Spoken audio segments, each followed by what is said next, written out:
The US vaccine rollout puts Australia's to shame. Why is it working so well over there?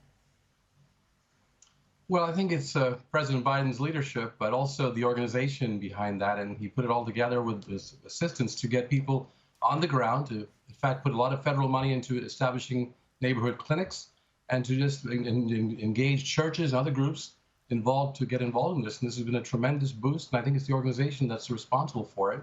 And it's been tremendous. Like you said, so many people have been vaccinated. 18% have been fully vaccinated. 32% or 30% have been completely either vaccinated fully or with one vaccination, and we're on our way. So I think we're doing very well compared to the rest of the world at this point. We should be very grateful for that. We just heard in that story there that there is a strong anti-vax movement in the States. Will America hit a roadblock when it comes to getting through to these people? I believe we eventually will, but right now 30% of Americans said they will not be vaccinated, and those numbers are going down slowly but surely, and I think it has to do with people's neighbors and friends getting vaccinated, sometimes family members, and they're seeing there's no problem with that, and actually it helps to protect them. And people are looking at some of the science that's coming out, and then President Biden's enlisted a lot of folks to go out and get the word out that these vaccinations are safe and they're absolutely necessary to stop this pandemic in its tracks. We need at least 85% of the people to get vaccinated for herd immunity. So I think Americans are starting to realize that we have to do this. And despite the setbacks with some of the rise in the infections, for example, we had a 20% increase in infections in just the last 2 weeks. And yet we have a lot of more people getting vaccinated. That should help a lot at this point. So there are still so many cases over there. Do you think there's a bit of complacency when it comes to testing? Yes, we need to have testing because testing is the other half of the coin.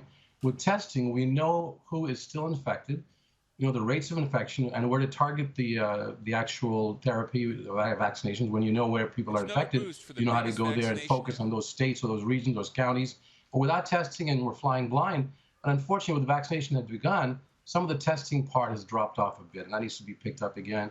And even I think children should be able to get tested pretty soon. That's really important, especially if you're sending them back to school. It's absolutely important to do it the right way, in a holistic way. Another challenge the United States and countries right around the world will face is dealing with the pandemic or dealing with the virus rather as it continues to mutate. That's going to be a challenge going forward, right?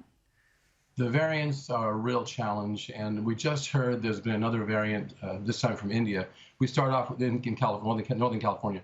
We started off with the UK variant, the one that came from the UK, and that spread out across. So now in California, about 20% of our infections are from the UK variant, and it's spreading much more rapidly across the United States and the world.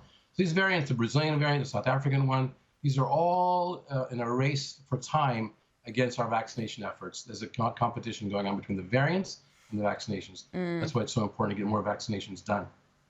Moving on to another topic, in the US, George Floyd murder trial is underway. What's your reaction to the trial so far? It's been very heart-wrenching for not just me, but for so many millions of people watching it around the world, and especially the United States.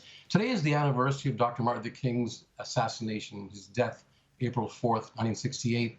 And it's a tragedy. At this point in time, we're still going through these horrible racist-based, actions that sometimes some of the police have taken based on, and I've asked the question, and you wonder if George Floyd's skin wasn't the color that it is, if he would have survived that night, had the policeman put his knee on his neck. And so the trial is very intriguing and important, but it's really important that we get it right, and that I think the second-degree murder conviction, the third-degree murder conviction, manslaughter, all of those will be justified if you get the evidence the way it's coming out. The prosecution is doing an excellent job. The defense is trying to say it had to do with his health problems, but if he hadn't had that knee put on his neck for 9 minutes, more than 9 minutes, no matter what health problems that he had, he was still in a good living situation. He was alive, he was laughing, he was joking. George Floyd was living a full life, and this happened to him probably mainly because he was African American. I mean, let me give you another number here. 135 unarmed African Americans have been shot by police since 2015. 111 police were accused of murder since 2005, and only 5 were convicted of murder. So this has to do a lot with who you are, and it's a real tragedy. America needs to get away from this and move forward to a much more equitable future. And what reaction do you think we'll see from the public depending on how this trial unfolds? Could you repeat that, please? And what reaction do you think we'll see from the public depending on how this trial unfolds?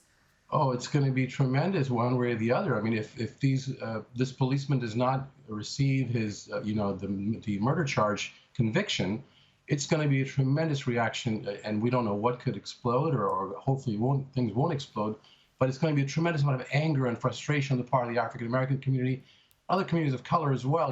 Feel that they're not getting equal justice in this country. America's justice system is on trial right now. If he is convicted, there will be a sigh of relief. I think overall things will be much better in terms of stability in the society and a legitimacy of our government and system. Professor Peter This is a Mathews, big thing riding on it. Thank you so much. appreciate your time this morning. Thank you for joining us.